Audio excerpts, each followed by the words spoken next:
안녕하세요. 인생의 지혜를 나누는 노후걱정입니다. 얼마 전 참으로 오랜만에 고등학교 동창들을 만났습니다. 뽀얗던 얼굴엔 어느새 세월의 흔적이 고스란히 앉았지만 이야기꽃을 피워놓은 모습은 영락없는 18살이더군요. 아이고, 이게 누구야 하며 서로의 주름진 손을 맞잡고 웃음이 끊이질 않았지요. 그런데 딱 한 친구가 입을 열자마자 시끌벅적하던 분위기가 찬물을 끼얹은 듯 조용해졌습니다. 그 친구는 아기가 있어서 그런 게 아니었을 겁니다. 그저 자기가 살아온 이야기를 하고 싶었을 뿐이겠지요. 하지만 그 친구의 이야기가 길어질수록 다른 친구들의 얼굴에선 웃음기가 점점 사라졌습니다. 대체 무슨 이야기를 했기에 그랬을까요? 오늘 내용이 기대되신다면 구독과 좋아요 한 번만 부탁드립니다. 더 살갑고 유익한 이야기로 보답하겠습니다. 자, 다시 동창의 이야기로 돌아가 볼까요? 그 친구는 바로 자랑을 했던 겁니다. 그것도 아주 듣기 거북한 자랑을 말이죠. 아들 자랑, 돈 자랑. 옛날에 잘 나갔던 자랑. 처음에는 오, 그랬나? 하며 들어주던 친구들도 하나 둘씩 딴청을 피우기 시작했습니다. 그 좋은 자리가 어찌나 불편해졌는지 모릅니다. 집에 돌아오는 길에 곰곰이 생각해봤습니다. 말이라는 게 참 무서운 것이구나. 우리는 나이가 들수록 입은 닫고 지갑은 열라고들 하는데 이게 정말 쉬운 일이 아니구나 싶더군요. 옛 현인들의 지혜가 담긴 탈무드를 보면 이런 말이 있습니다. 인간에게는 입이 하나, 귀가 2개 있다. 이는 말하기보다 듣기를 2배로 하라는 뜻이다. 또 동양의 위대한 사상가 노자는 말했지요. 스스로를 드러내는 자는 밝게 빛나지 못하고 스스로를 자랑하는 자는 그 공이 오래가지 못한다. 참으로 뼈있는 말씀이지요. 내가 무심코 던진 자랑 한마디가 그동안 쌓아온 관계를 하루아침에 무너뜨릴 수도 있고 나도 모르는 사이에 소중한 사람들에게 상처를 주기도 합니다. 복을 부르려고 한 말이 오히려 화를 부르고 좋은 사람들을 내 곁에서 떠나가게 만드는 겁니다. 마치 말 한마디에 천냥 빚이 생기는 것처럼요. 그래서 오늘 노후걱정에서는 여러분들의 황금 같은 노후가 외롭지 않고 주변에 좋은 사람들로 가득 찰 수 있도록 현인들의 지혜를 빌려 인생에서 절대 입에 담지 말아야 할 3가지 자랑에 대한 이야기를 해보려고 합니다. 그 첫 번째는 바로 내 주머니 사정과 관련된 것이고요. 2번째는 눈에 넣어도 아프지 않을 내 자식에 대한 이야기. 그리고 마지막 3번째는 우리가 왕년애라고 말하는 지나간 세월에 대한 이야기입니다. 이 3가지만큼은 우리가 입 밖으로 꺼낼 때 아주 신중해야 한답니다. 자, 그럼 우리를 병들게 하고 관계를 망치는 첫 번째 자랑, 바로 돈 자랑에 대한 이야기부터 차근차근 시작해 볼까요?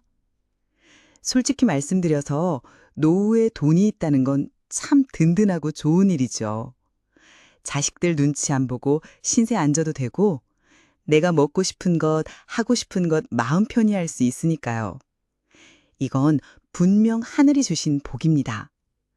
하지만 그 돈 이야기를 입에 올리는 순간 그 복이 나를 지키는 울타리가 되는 게 아니라 온갖 시기와 질투를 불러들이고 심지어 화를 부르는 씨앗이 될 수 있답니다. 제 주변에 평생 시장에서 악착같이 장사를 해서 돈을 번 김 사장이라는 친구가 있습니다.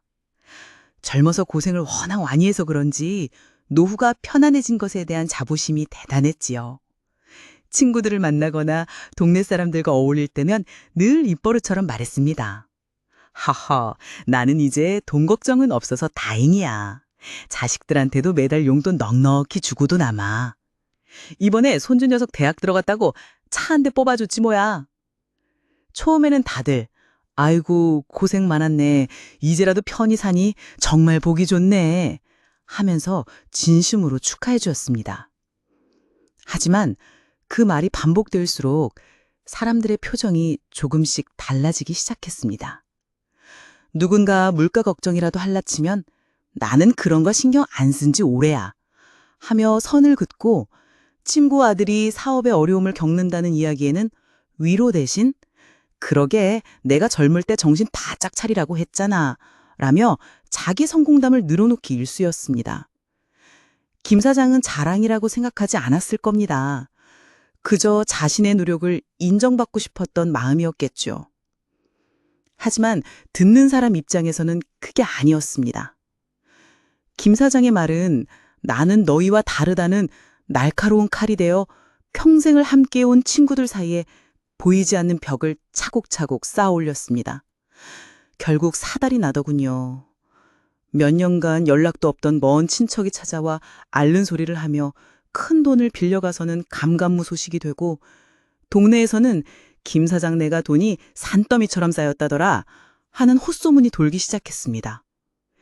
심지어 오래된 친구마저 자네는 돈도 많으니 이번 동창회 경비는 자네가 다 내게 라며 당연하다는 듯이 말하는데, 그 순간 김 사장은 가슴이 철렁 내려앉았다고 합니다. 사람들은 더 이상 인간 김 사장을 보는 것이 아니라 돈 많은 김 사장의 지갑 속만 들여다보고 있었던 겁니다. 그 많던 주변 사람들은 하나둘 떠나가고 찾아오는 이들은 다들 무언가 바라는 사람들 뿐이니 김 사장은 결국 사람에 대한 불신과 외로움 속에서 쓸쓸한 노후를 보내게 되었습니다. 옛말에 재물은 뜨거운 불과 같다고 했습니다. 잘 다루면 추운 겨울에 몸을 따뜻하게 녹여주는 고마운 존재지만, 잘못 다루면 내 집과 내 인생, 그리고 내 주변 사람들까지 모두 태워버리는 무서운 불길이 된다는 뜻입니다. 고대 로마의 철학자 세네카도 말했지요. 진정으로 가난한 사람은 가진 것이 적은 사람이 아니라 더 많은 것을 갈망하는 사람이다. 우리가 평생을 바쳐 이룬 재산이 우리를 더 갈망하게 하고 더 외롭게 만든다면 얼마나 허무한 일이겠습니까? 그러니 우리 현명하신 여러분들께서는 꼭 기억하셔야 합니다. 내 노후를 든든하게 지켜주는 재산은 조용히 품고 있을 때 가장 빛나는 법입니다. 진정한 부자의 품격은 입으로 떠드는 것이 아니라 그 돈으로 남몰래 주변의 어려운 이웃을 돕고 자식들에게 부담 대신 든든한 언덕이 되어주며, 무엇보다 스스로의 품위를 지키는 데서 나옵니다. 내 재산이 나를 돋보이게 하는 장신구가 아니라 나의 인격을 완성하는 마지막 주춧돌이 되게 하십시오. 그것이 바로 돈의 주인이 되어 행복한 노후를 보내는 현명한 지혜일 것입니다. 바로 이어서 두 번째인 자식 자랑에 대한 이야기를 정성껏 준비해 들려드리겠습니다. 돈 자랑이 내 바깥의 것을 가지고 관계를 해치는 것이었다면 지금부터 들려드릴 이야기는 어쩌면 우리 가슴에 더 아프게 와닿을지도 모릅니다. 바로 내 살과 뼈요. 내 눈에 넣어도 아프지 않을 가장 소중한 존재. 바로 자식 때문에 평생을 쌓아온 관계가 틀어지는 이야기입니다. 어느 부모인들 제 자식이 예쁘지 않고 잘 되기를 바라지 않겠습니까? 자식이 조금이라도 잘 되면 동네방네 자랑하고 싶은 게 부모의 마음이지요. 이건 인지상정입니다. 하지만 그 마음이 조금 과해지는 순간 사랑이 담긴 칭찬은 남의 가슴에 비수를 꽂는 날카로운 자랑이 되기도 한답니다. 제게는 30년 넘게 동네에서 함께 아이를 키우고 속을 터놨던 박 여사라는 친구가 있습니다. 이 친구에게는 아주 훌륭한 아들이 하나 있었죠. 어릴 때부터 공부도 잘하더니 커서는 번듯한 변호사가 되어 모두의 부러움을 샀습니다. 박 여사의 유일한 낙이자 자부심이었지요. 문제는 그 자부심이 너무 강했다는 겁니다. 누구를 만나든 대화의 끝은 항상 자기 아들 자랑으로 끝났습니다. 우리 아들이 이번에 아주 큰 사건을 맡았는데 실력이 좋다고 소문이 자자해. 우리 며느리는 또 얼마나 야무진지 몰라. 아들 내조하랴 살림하랴 자기 공부하랴 이번에 박사학위까지 땄지 뭐야. 그러던 어느 날이었습니다. 박 여사는 다른 오랜 친구인 이 여사와 찻집에 마주 앉아 있었습니다. 이 여사의 얼굴에는 수심이 가득했지요. 얼마 전 아들 녀석이 하던 작은 가게를 접었다는 겁니다. 어렵게 입을 땐 이 여사가 요즘 경기가 안 좋아서 그런지 우리 아들 녀석이 영 길을 못 펴네. 잠도 못 자고 밥도 못 먹는 걸 보니 내 속이 다 타들어가. 라며 눈시울을 붉혔습니다. 30년 지기 친구에게 위로받고 싶었던 거지요. 하지만 박 여사의 대답은 이 여사의 가슴을 꽝 하고 내리쳤습니다. 아이고, 속상해서 어쩌나. 그러게 젊을 때 좀 더 악착같이 했어야지. 우리 아들은 봐. 걔는 잠잘 시간 쪼개가며 공부하더니만 이젠 뭐 자기가 알아서 척척 다 하잖아. 이번에 보너스 받았다고 나 용돈 하라고 두둑이 주고 가대. 악의는 없었을 겁니다. 그저 자기 아들이 대견하고 친구 아들도 잘 됐으면 하는 마음이었을지도 모릅니다. 하지만 그 말은 너희 아들은 노력이 부족해서 그런 거야 라는 비난처럼 너는 자식 농사를 잘못 지었어 라는 판결처럼 이 여사의 마음에 박혔습니다. 그날 이후 이 여사는 다시는 박 여사 앞에서 자기 속내를 털어놓지 않았습니다. 그렇게 수십 년을 이어온 두 친구의 우정은 소리 없이 금이 가고 말았습니다. 세상의 모든 꽃이 한날 한시에 피는 것은 아니지요. 어떤 꽃은 혹독한 추위를 견뎌내고 이른 봄에 피어나고 어떤 꽃은 뜨거운 여름 햇살을 듬뿍 받아야만 피어나며 또 어떤 꽃은 온갖 풍파를 다 겪고 설이 내린 늦가을에야 비로소 가장 아름다운 색으로 피어납니다. 사람 사는 것도 이와 같아서 저마다 피어나는 시기와 방법이 다를 뿐입니다. 내 자식이 조금 일찍 피었다고 해서 다른 집 자식이 피지 않을 것이라 단정해서는 안 되며 다른 집 자식이 아직 꽃망울 상태라고 해서 그 가능성을 얕보아줘도 안 되는 것입니다. 우리가 자식에게 줄 수 있는 가장 큰 사랑은 남과 비교하며 내세우는 자랑이 아니라 어떤 상황에서도 내 자식을 믿어주는 묵묵한 믿음입니다. 그리고 내 친구에게 줄 수 있는 가장 큰 위로는 섣부른 조언이나 비교가 아니라 그저 말없이 손을 잡아주고 네 맘 다 안다, 얼마나 속상하냐 하고 함께 아파해주는 따뜻한 공감입니다. 내 자식이 소중한 만큼 내 친구의 자식도 그 부모에게는 온 우주와 같은 존재임을 기억하십시오. 그것이 바로 자식 때문에 소중한 사람을 잃는 어리석음을 피하고 인생의 마지막까지 서로의 언덕이 되어주는 진정한 어른의 지혜라는 생각입니다. 자식 자랑이 타인을 통해 나를 드러내려는 마음이었다면 지금부터 들려드릴 이 세 번째 자랑은 오롯이 나 자신에게 갇혀버리는 어쩌면 가장 쓸쓸하고 외로운 자랑일지도 모르겠습니다. 바로 지나간 과거에 대한 자랑입니다. 여러분들, 나 때는 말야 혹은 내가 왕년에는 이라는 말 참 익숙하시지요?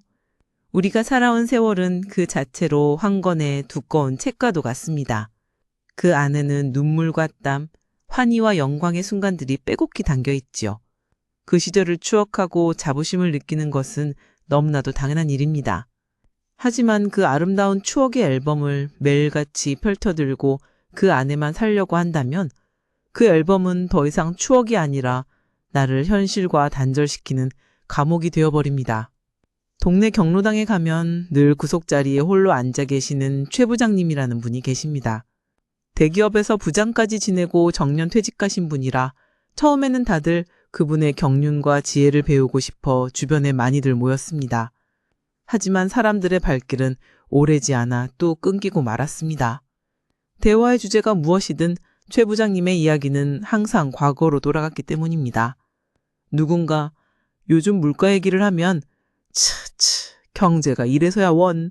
내가 부장 시절에는 말이야 자금 관리 하나는 기가 막히게 했지 라고 하시고 동네 공원에 새로 생긴 운동기구 얘기를 하면 그런 건 다 보여주기식이야. 내가 옛날에 회사 체육대회 한번 열면 동네가 들썩였다도 라며 모든 대화의 흐름을 자기 과거로 끌고 갔습니다. 사람들은 현재의 삶을 나누고 싶었는데 최 부장님은 오직 과거의 영광만을 이야기했습니다.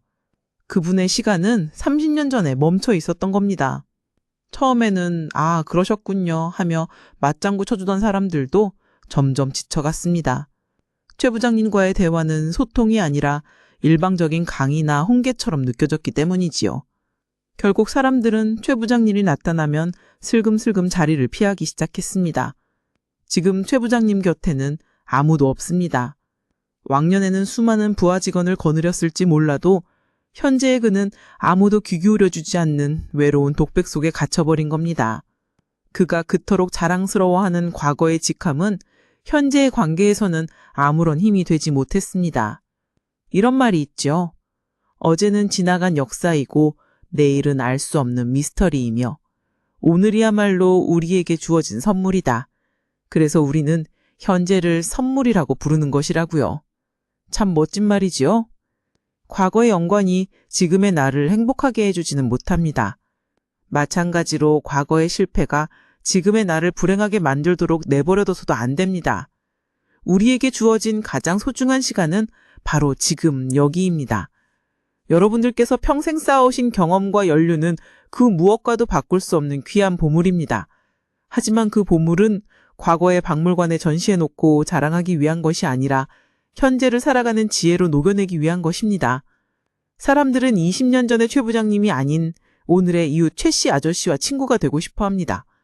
내가 먼저 마음을 열고 지금의 이야기를 들어줄 때, 지금의 취미를 함께 나눌 때, 비로소 존경은 자연스럽게 따라오는 것입니다.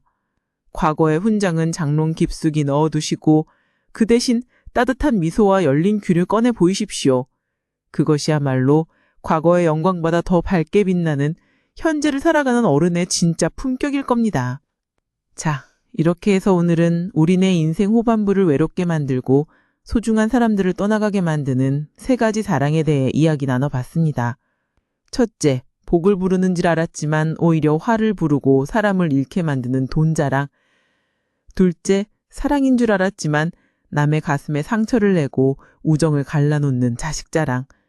그리고 마지막 셋째, 나를 빛내줄 거라 믿었지만 결국 스스로를 어제의 감옥에 가둬버리는 과거 자랑이었습니다. 어쩌면 우리는 좋은 소식을 나누고 싶었을 뿐인데 그 방법이 조금 서툴렀던 건지도 모릅니다. 그렇다면 우리는 무엇으로 우리의 삶을 채우고 또 주변 사람들과 나눠야 할까요? 그 답은 의외로 간단합니다. 자랑의 빈자리를 관심과 경청으로 채우는 것입니다. 내 지갑을 자랑하는 대신 힘들어하는 친구에게 말없이 따뜻한 밥 한 끼를 사주고, 내 자식이 얼마나 잘났는지 말하는 대신 친구의 자식 걱정을 먼저 물어봐주는 마음을 내어주고, 왕년에 내 이야기를 늘어놓는 대신 지금 상대방의 소소한 이야기에 진심으로 귀 기울여주는 것. 이것이 바로 수십 년 세월의 깊이가 빚어낸 진짜 어른의 품격이 아닐까 싶습니다. 우리 입은 자랑을 위해서가 아니라 사랑과 격려, 따뜻한 위로의 말을 전하기 위해 존재합니다. 말이 적을수록 사람은 깊어 보이고 나를 낮출수록 관계는 더욱 높아지는 법이지요. 침묵이 금이라면 겸손은 그 무엇과도 바꿀 수 없는 보석과도 같습니다. 오늘 제 이야기가 여러분들의 마음에 작은 울림을 드렸기를 진심으로 바랍니다. 저희 노후 걱정은 다음에도 더 따뜻하고 지으려운 이야기 보따리를 들고 찾아뵙겠습니다. 채널 구독과 좋아요를 눌러주시면 저에게는 큰 힘이 됩니다. 감사합니다.